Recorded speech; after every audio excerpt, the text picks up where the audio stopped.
Dear student, I am going to teach you grammar syntax part 2 today। प्यारे छात्रों, मैं आज आप लोगों को ग्रामर के सिंटैक्स का पार्ट 2 पढ़ाने जा रहा हूँ। इस में आप लोगों को बहुत ही अच्छी नियम बताए जाएगी, जिससे कि आप अंग्रेज़ी में किसी प्रकार का गलतियां नहीं करेंगे और किसी भी एग्ज़ाम में, चाहे वह एसएससी हो, आईबीपीएस हो, नेवी हो, एयरफोर्स हो, आप लोग 100% सही करके आएंगे। तो इसके लिए आपको यह वीडियो को पूरा देखना होगा। यदि वीडियो ठीक लगे तो उसे लाइक और सब्सक्राइब कर देंगे देखने के बाद। पहले आप लोग इस वीडियो को पूरा देखें। नियम मेरा है rule number 2, suppositional sentences plus where या वुड। सपोजिशनल सेंटेंसेस जो रहता है तो उसमें हमेशा हेल्पिंग वर्ब के रूप में वेयर और वुड का ही प्रयोग किया जाता है, और इसके अतिरिक्त हैड का भी प्रयोग कभी कभी किया जाता है। तो सपोजिशनल सेंटेंस कहते हैं किसे, वैसे सेंटेंस जिसमें पूरी कल्पना की जाए और उस कल्पना की कभी पूर्ति नहीं हो सके, उस शौक़ का कभी पूर्ति नहीं हो सके, वह कल्पना मेरा सिर्फ कल्पना में ही बना रह जाए, हकीकत नहीं हो पाए, तो उसी को सपोजिशनल सेंटेंस कहा जाता है। और सपोजिशनल सेंटेंस का पहचान होता है इफ़, एज इफ़, एज दो या विश। ये सभी सपोजिशनल सेंटेंस का पहचान होता है। आप लोग जहाँ भी इन सभी चीज़ों को देखेंगे कि यह सेंटेंस में लगा हुआ है, तो बिना कुछ सोचे समझे आप लोग इस सेंटेंस के साथ, ऐसे सेंटेंस के साथ वेयर या वुड का प्रयोग करेंगे। यदि सेंटेंस में वेयर लगा हुआ है तो वेयर का प्रयोग करेंगे, और वुड लगा हुआ है तो वुड का प्रयोग करेंगे। एक ही सेंटेंस में वेयर या वुड दोनों नहीं दिया रहेगा, कोई एक ही दिया रहेगा। जैसे एग्जांपल में फर्स्ट है if I dash bird fly to you. काश मैं एक पक्षी होता, काश मैं एक पक्षी होता तो उड़कर तुम्हारे पास आता। तो ये सिर्फ कल्पना की गई है कि काश मैं एक पक्षी होता तो उड़कर तुम्हारे पास आता, लेकिन हकीकत ये है कि ना तो हम पक्षी बन पाएंगे और ना ही उड़कर तुम्हारे पास आ पाएंगे। और ऐसे में यदि हिंदी हम लोग नहीं समझ पाते हैं सेंटेंस का, तो उसके लिए बेस्ट ट्रिक दिया हुआ है कि बिना हिंदी समझे ही हम लोग सही ऑप्शन क्लिक कर देंगे। तो वह ट्रिक मेरा क्या है, इफ़,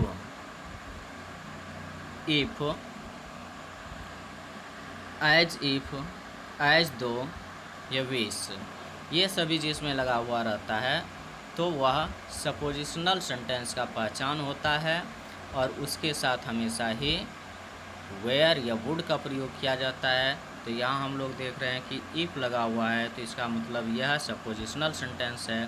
तो सपोजिशनल सेंटेंस में कभी भी हैज़, हैव या वाज, इज, एम, आर, इन सभी का प्रयोग, शैल, विल इत्यादि का प्रयोग नहीं किया जाता है। इसके साथ हमेशा ही वेयर या वुड का प्रयोग किया जाता है। तो ऑप्शन नंबर ए में वेयर लगा हुआ है, तो ऑप्शन ए सही हो जाएगा। क्वेश्चन नंबर 2 क्या है, I wish Manisha dash my wife. काश मनीषा मेरी पत्नी होती, काश मनीषा मेरी पत्नी होती। तो इसमें भी सिर्फ कल्पना किया गया है। तो कल्पना क्या किया गया है कि काश मनीषा मेरी पत्नी होती, तो मनीषा मेरी पत्नी नहीं है, होती तब ना। तो ऐसे सेंटेंस के साथ वेयर या वुड का प्रयोग होता है, और हिंदी यदि हम लोग नहीं पहचान पाए तो ट्रिक है मेरा कि यहाँ क्या देख रहे हैं, ये जो है मेरा 20 लगा हुआ है, इसमें क्या लगा हुआ है, 20 लगा हुआ है। तो इसका मतलब है कि यह सपोजिशनल सेंटेंस है और इसके साथ 100% वुड का प्रयोग होगा, बाकी सभी ऑप्शन गलत है। क्वेश्चन नंबर 3 में क्या कह रहा है, Raman talks to me as if he dash owner. Raman इस प्रकार से बातें करता है मुझसे कि मानो वह मेरा बॉस हो। Raman talks as if he were my boss. Raman इस प्रकार से मुझसे बातें करता है जैसे मानो वह मेरा मालिक हो। ऑनर मतलब मालिक होता है। तो इसके साथ कौन सा वर्ब आएगा, हैज़ तो आएगा नहीं, वाज भी नहीं आएगा, क्या आएगा, वेयर आएगा। क्यों आएगा वेयर, क्योंकि यहाँ पर हम लोग देख रहे हैं एज इफ लगा हुआ है, एज इफ लगा हुआ है। तो इसका मतलब यह सपोजिशनल सेंटेंस है और सपोजिशनल सेंटेंस के साथ हमेशा वेयर या वुड का प्रयोग होता है। तो ऑप्शन नंबर ए हमारा सही हो जाएगा। इसी प्रकार से आप लोग सही आंसर को क्लिक करते जाएंगे यदि पूरा वीडियो देखेंगे और इस टेक्निक को आप अपने माइंड में रखेंगे तो।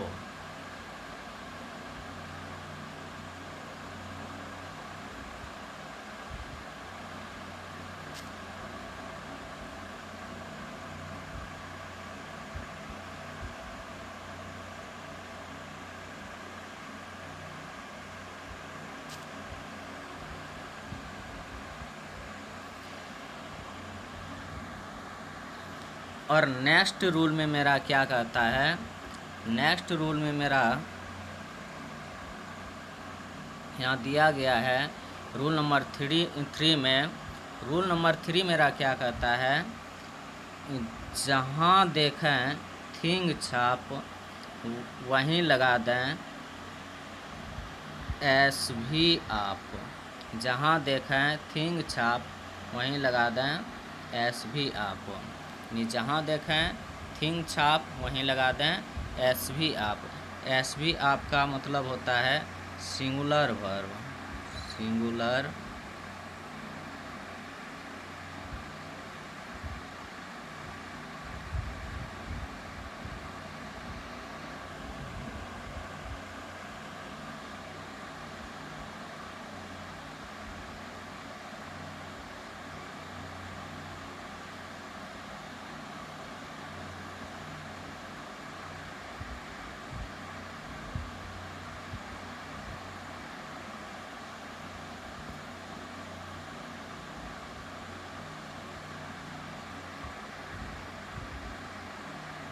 यहाँ पर एस भी आपका अर्थ होता है सिंगुलर वर्ब। तो जहाँ देखें थिंग छाप वहीं लगा दें एस भी आप। एस भी आपका मतलब होता है एस भी का सिंगुलर, एस से सिंगुलर और भी से वर्ब। तो एग्जाम्पल में फर्स्ट में क्या हुआ है, nothing dash impossible in the world. Nothing dash impossible in the world. इस संसार में कुछ भी असंभव नहीं है, संसार में कुछ भी असंभव नहीं है। तो यहाँ हम क्या देख रहे हैं कि यहाँ पर थिंग लगा हुआ है, क्या लगा हुआ है, थिंग लगा हुआ है। तो मेरा ट्रिक क्या है, जहाँ देखें थिंग छाप वहीं लगा दें एस भी आप। तो जहाँ यहाँ थिंग लगा हुआ है तो इसके साथ हमेशा सिंगुलर वर्ब का प्रयोग होगा। और सिंगुलर वर्ब कैसे पहचानेंगे कि यह सिंगुलर वर्ब है, तो जिस वर्ब में एस लगा हुआ रहता है तो वही सिंगुलर वर्ब होता है, क्योंकि एस ही सिंगुलर वर्ब का पहचान होता है। हम पहले वीडियो में ही इसके बारे में सिंगुलर प्लुरल वर्ब के बारे में बता चुके हैं। तो ये ऑप्शन नंबर ए सही हो जाएगा, ऑप्शन नंबर ए मेरा सही हो जाएगा।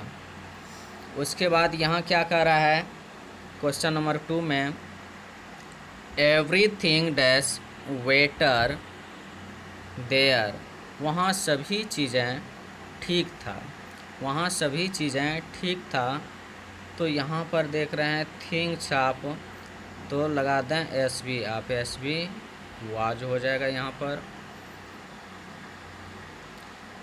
रूल नंबर 4, रूल नंबर 4 में क्या कह रहा है मेरा, आर्टिकल, आर्टिकल या पजेसिव एडजेक्टिव, पी ए का अर्थ होता है possessive adjective, and S S का अर्थ होता है सिंगुलर सब्जेक्ट, और एस बी का अर्थ तो बता ही दिए हैं सिंगुलर वर्ब। तो नियम क्या है कि यदि आर्टिकल या पजेसिव एडजेक्टिव आएगा पहले और वह एंड से जुड़ा हुआ रहेगा और एंड सिंगुलर सब्जेक्ट से जुड़ा हुआ रहेगा, तो उसके साथ हमेशा वर्ब सिंगुलर लगेगा। नोट में इसके लिए यहाँ हम नोट लिख दिए हैं। तो आर्टिकल के अंतर्गत हम लोग पहचानेंगे कैसे कि कौन सा आर्टिकल है और कौन सा पजेसिव एडजेक्टिव है। तो आर्टिकल में ए एन दी, ये ए एन दी आर्टिकल में आता है, और पजेसिव एडजेक्टिव के अंतर्गत my, his, our, her, their, your, its आता है। तो हम लोग बनाएंगे सही सेंटेंस कैसे। सबसे पहले हम लोग सेंटेंस में देखेंगे कि आर्टिकल लगा हुआ है या नहीं।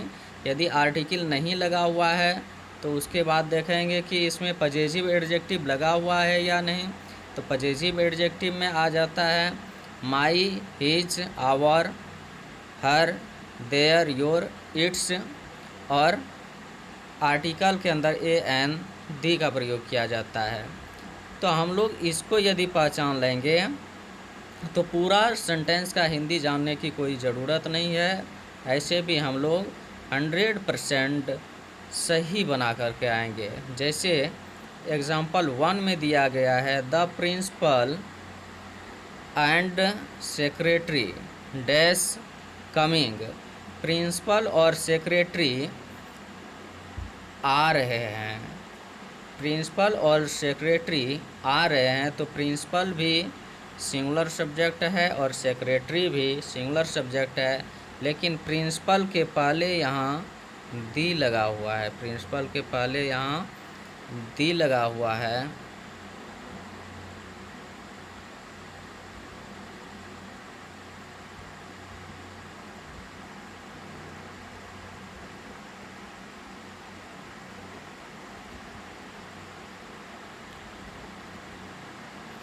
प्रिंसिपल के पहले यहाँ क्या लगा हुआ है, दी लगा हुआ है, जो कि आर्टिकल है।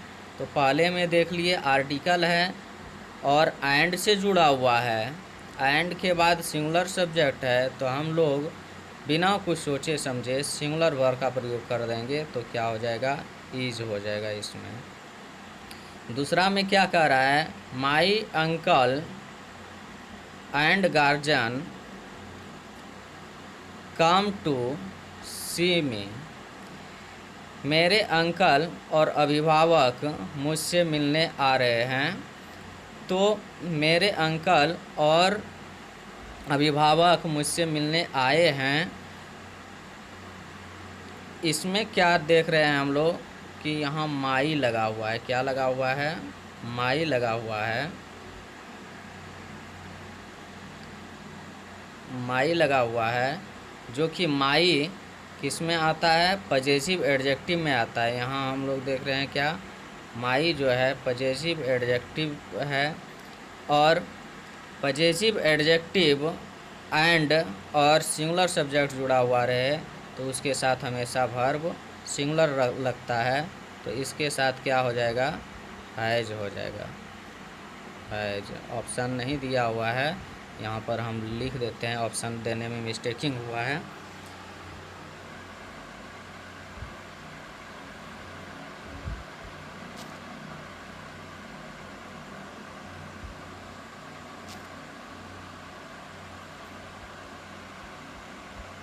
रूल नंबर 5, रूल नंबर 5 में क्या दिया हुआ है कि निश्चित दूरी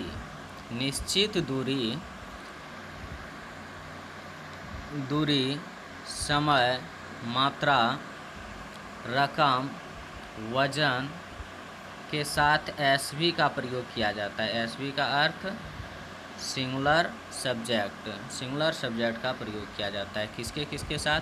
यदि किसी चीज़ से निश्चित दूरी, समय, रकम, मात्रा या वजन का या धन दौलत रुपया पैसा का पता चलता है तो उसके साथ हमेशा ही सिंगुलर वर्ब का प्रयोग किया जाता है।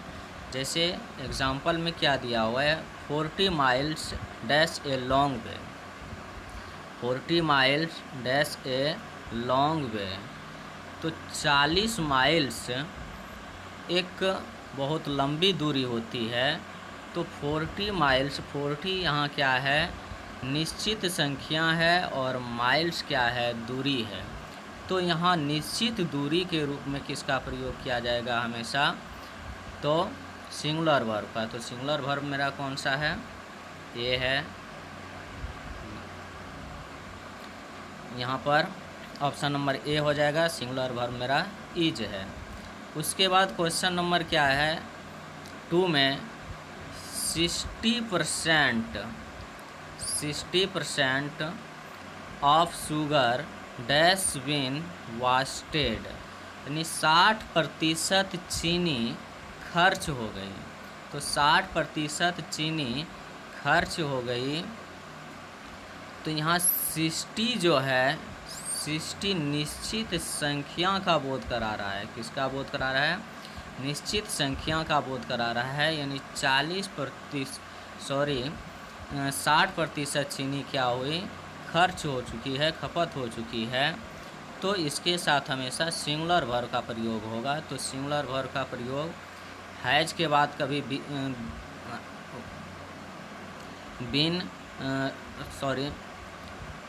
हैज क्या है?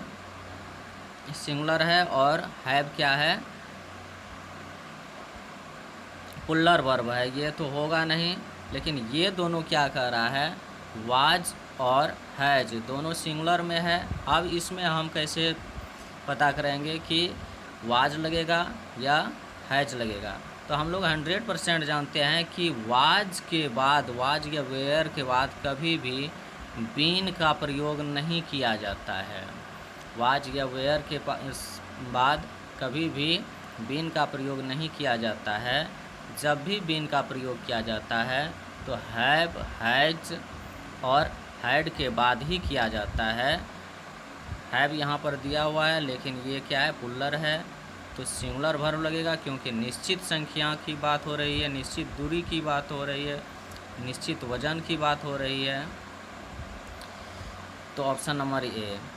यहाँ क्या देख रहे हैं हम लोग? 2000 rupees dash enough for me, enough for him. 2000 rupees dash enough for him, 2000 रुपये उसके लिए पर्याप्त हैं। 2000 रुपये उसके लिए पर्याप्त है। तो 2000 जो है निश्चित रकम का बोध करा रहा है। ये रकम है, तो कितनी रकम है? 2000 रकम है, 2000 रुपये है, जो कि निश्चित संख्या है। तो निश्चित संख्या के साथ हमेशा ही सिंगुलर वर्ब का प्रयोग किया जाता है। तो हैज हो जाएगा ऑप्शन ए। तो आज के लिए इतना ही। यदि आप लोगों को यह वीडियो ठीक लगा, सही लगा, तो आप लोग चैनल को लाइक, सब्सक्राइब और शेयर निश्चित ही कर देंगे, ताकि मैं आप लोगों के लिए अच्छी से अच्छी ट्रिक बना सकूं।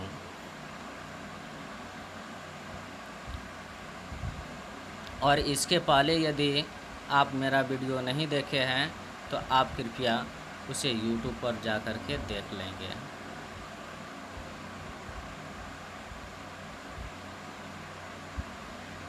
Good night.